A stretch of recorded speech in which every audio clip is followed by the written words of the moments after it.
à tous et à toutes les gamers et amis de la chaîne Le Bon Plan du Geek. Déjà, merci si vous m'applaudez. Et je tiens à insister sur le fait que je ne généralise pas les vidéos que je vais vous présenter. Et maintenant, c'est parti, analysons YouTube.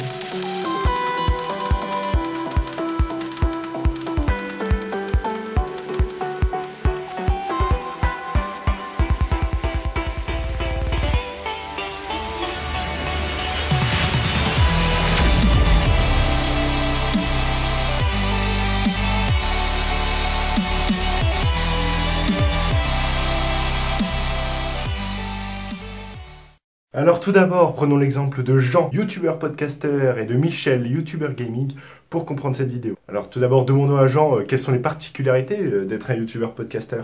Alors, ma particularité, c'est de toujours Parler en cut. et des fois, ça peut être saoulant. D'accord, mais enfin, il doit bien y avoir des particularités, surtout des avantages. Oui, je parle toujours avec une musique de fond.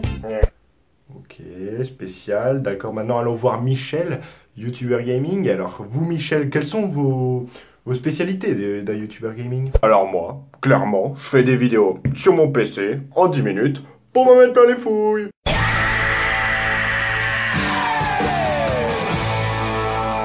D'accord, mais vous faites bien évidemment cela par passion, non? Ça me paraît évident. Ah bah bien sûr, hein, sans passion, personne réussit. Et donc, c'est quoi votre passion, particulièrement? Bah l'argent, tu crois quoi? Bon, d'accord, bon, on va voir ce qu'on peut faire parce qu'on a l'air d'avoir du mal avec ces deux-là. Hein. Bon, voilà, j'espère que cette petite illustration vous a fait plaisir parce que maintenant j'aimerais parler en profondeur de justement de ce qui se passe réellement entre ces deux styles de chaînes, c'est-à-dire le podcast et les chaînes gaming.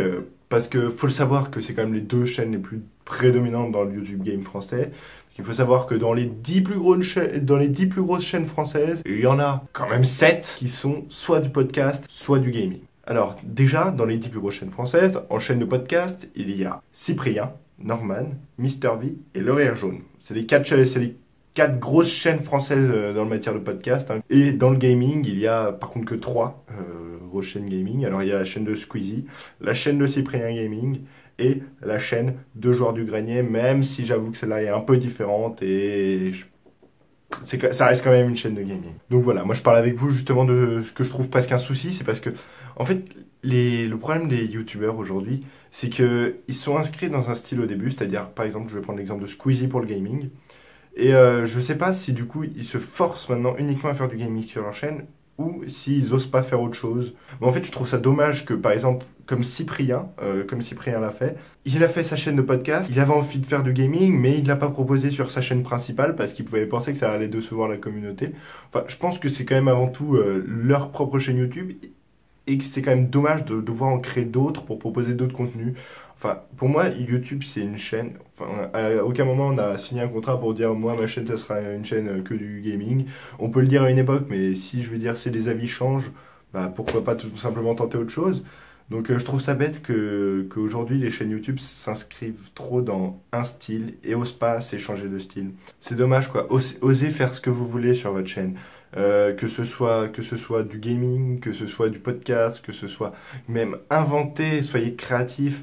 Enfin, je veux dire, faites vraiment ce que vous voulez, vous, si vous avez envie de faire une vidéo de ci, une vidéo de ça, mais faites-le, mais vous vous forcez pas à vous mettre un style prédominant. Enfin, je trouve ça trop dommage, quoi.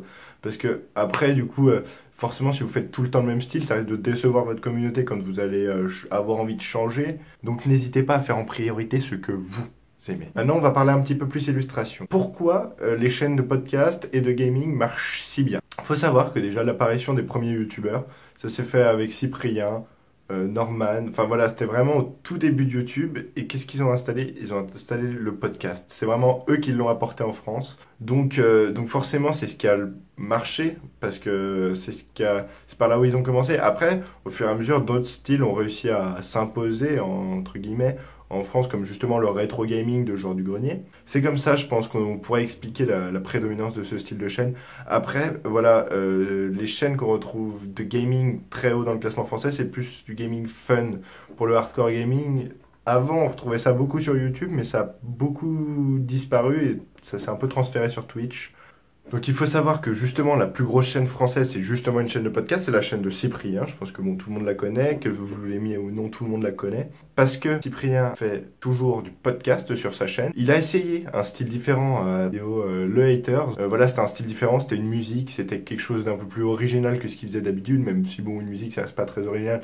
Mais il a tenté de faire autre chose et il s'est reçu direct un maximum de pouces rouges. Et je trouve ça hyper dommage parce que voilà, la nouveauté en fait a été, enfin sa nouveauté sur sa chaîne a directement été stoppée, donc forcément ça le pousse pas à essayer d'être créatif et de continuer à inventer d'autres choses tout en diversifiant sa chaîne. Enfin, donc il a même été obligé de faire une vidéo pour expliquer ce bad buzz qu'il a reçu en fait.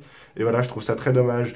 Si j'ai un jour j'ai envie de faire un vlog, je fais un vlog. Si un jour j'ai envie de faire une chaîne gaming, je fais du gaming. Si un jour j'ai envie de faire du podcast, bah, je fais du podcast. Si un jour j'ai envie de faire du court-métrage, je fais du court-métrage. Je fais ce que je veux. En tant que youtubeur, il faut savoir qu'on est libre de proposer le contenu qu'on veut. Et c'est dommage parce que Internet, c'est justement la plateforme la plus libre possible, qu'on connaisse en tout cas. Enfin, que je connais, tout du moins. Et malgré ça, on arrive quand même à s'imposer des choses alors que on a une liberté, mais une liberté, mais juste inégale, et on arrive quand même à partir de là à s'imposer de devoir faire telle ou telle chose. Faites ce que vous voulez, c'est le primordial. Ils font partie aujourd'hui des 10 plus grandes chaînes françaises. C'est pas pour autant que moi je les aime ou je les aime pas. Je veux dire, c'est juste parce que eux sont dans les 10 plus grands youtubeurs. Moi, je ne juge pas. Après, vous pouvez aimer, vous pouvez ne pas aimer, mais bon, enfin, en attendant, ils en sont où ils en sont, et bravo à eux.